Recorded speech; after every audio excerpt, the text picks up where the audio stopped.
Number 4. Frogman Corps, Denmark. If you think that the Vikings are long gone, you obviously haven't heard of the Frogman Corps. This Danish special military force consists of only 150 highly trained personnel, but they make their ancestors proud. The unit specializes in conducting maritime operations, including reconnaissance, sabotage, and counterterrorism. To be most effective, they undergo one truly intensive physical and mental training for 6 months. From the first moment they apply for the job. During this time, they are subjected to treatment that, if seen by a European court or human rights judge, would certainly cause them to have a heart attack. Their training includes intense long-distance running, marching, and swimming. In addition, recruits must be able to put on their gear underwater naturally, forcing them to hold their breath for nearly 2 minutes. As a result, some candidates black out during this training. If you think that's tough, that's just week 1. This is the weeding out process, and usually only 10% of the candidates go forward. The fun continues with the hypothermia, resistance training in ice-cold water, severe survival training, and diving training. The selected few will continue with more vigorous, specialized exercises like bomb diffusion, black ops training, and others. Naturally, much of the information about this elite team is kept secret. Still, they must commonly use the MP5 submachine gun, 6.0 P2026 pistol, and the HK416 assault rifle. The Frogman Corps has participated in a number of international operations, including serving as part of an international security assistance force in Afghanistan and contributing to anti-piracy efforts off the coast of Somalia. Can you imagine what awaits if these guys are outside the top 3? Number 3 is GIGN, France, the Group to Intervention de la Junte. Number 3, Damervi Nationale. GIGN is a special operations force within the French gendarmerie. The unit comprises approximately 400 highly trained personnel specializing in counterterrorism, hostage rescue, and other highly risk operations. As you can imagine, those are now the typical French stereotypes of smoking cigarettes and handling a baguette. Much more commonly, they hold an HK416 assault rifle, the 6.0 P226 pistol, and the FRF2 sniper rifle. To get there, though, these elite units go through one truly soul-crushing recruitment and training process. For starters, the candidates must swim 50 meters with their hands and feet tied up. The task was designed to weed out the weak at the start, and unsurprisingly, about 50% of all candidates actually need saving. Next is the 5-mile run with a 40.55-pound backpack. Those who finish in the time frame continue the torture with some highly demanding physical and mental challenges, like walking on a 65-foot high unstable plank while being submitted to cross-examination by 2 drill instructors. That's nothing though compared to the thrust shot in this exercise. The trainee is dressed in body armor and hangs a clay disc from their neck right in front of their chest. The kicker, another candidate, must shoot the disc somehow. This should promote trust. However, I'm not sure how you can trust a man who shoots you in the chest. About 90% of the remaining candidates refuse to take part in this challenge. So obviously, the GIGN is looking for the most insane people to join their ranks. As you can imagine, they are not tasked with protecting Macron from protesters. Some of their most famous operations include rescuing passengers on Air France Flight 8969 in 1994, the return of French hostages in Yemen in 2010, and the capture of terrorists responsible for the 2015 Charlie Hebdo shooting. With a portfolio like this, it's hard to believe there are special forces more badass than this one. But of course, there is number 2, D-Force USA. If you play the video game with the same name, you might know something about this special military unit. Still, in real life, they are far better than you ever were, and you might even think that they are using some cheat codes.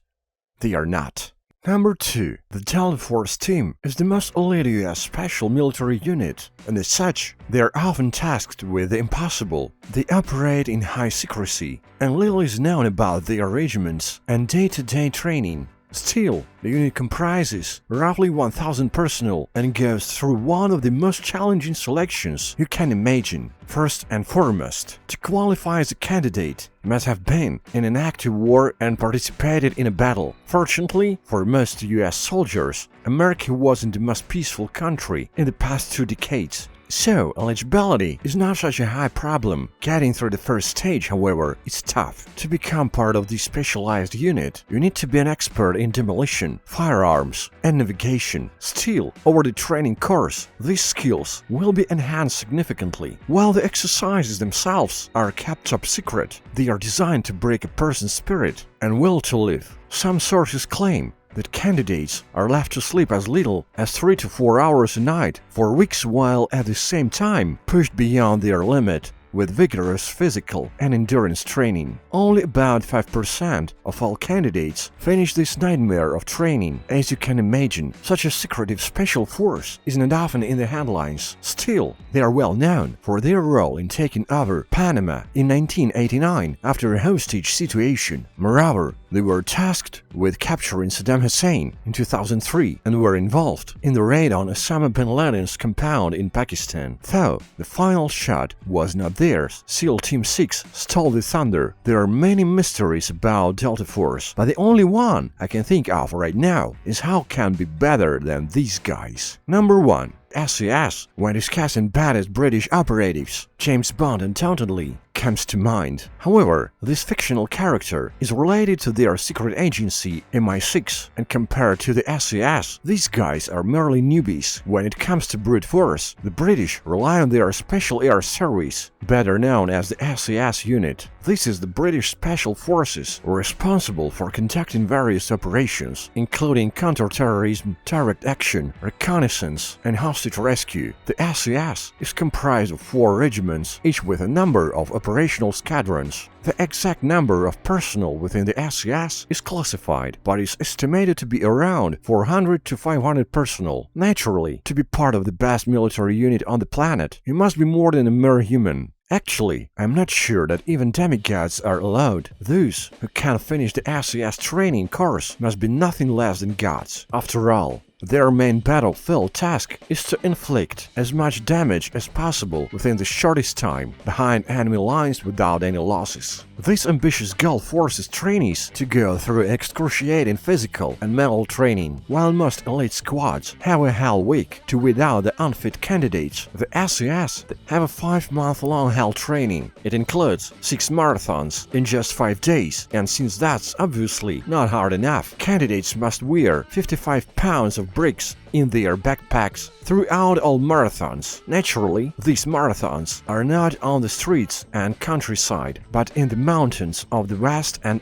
demanding that there have been cases of candidates dying from exhaustion. Others have been documented breaking mentally and being admitted to mental instructions, while others started hallucinating from exhaustion and hate. If they get through this insane first step, the next part takes place in the Indian jungles, where they are left alone to survive several days. Naturally, about 95% of the candidates are gone before the actual training starts. The training itself is pretty standard: sleep deprivation and hypothermia resistance, accompanied by tactics, weapon training, and of course, hand-to-hand combat. To graduate from this nightmarish hell, you must pass one final test, a manhunt. Trainees are given just a compass and a rough sketched map and their clothes, and trapped somewhere in the wild. They have to get to a predetermined exact point within a time frame, and since that's child's play, the full SAS force will be hunting them down naturally. No one has ever managed to finish this task, and trainees always end up captured. That's part of their training, as they are put through the most demanding of all tests. Interrogation resistance recruits are put through all sorts of human rights violations like waterboarding, electric shock, torture, white noise, and others. They are held in such conditions without food for about a week. As you can imagine, only about 1% of all who enter this torture chamber manage to finish the training. Mass recruitment campaigns end without new SAS operatives. As all candidates failed to complete their interrogation resistance training, with such a recruitment process, it's no wonder that most SES operations end up with the unit eliminating 20 to 30 times bigger armies without losing a single operative. The SES has been involved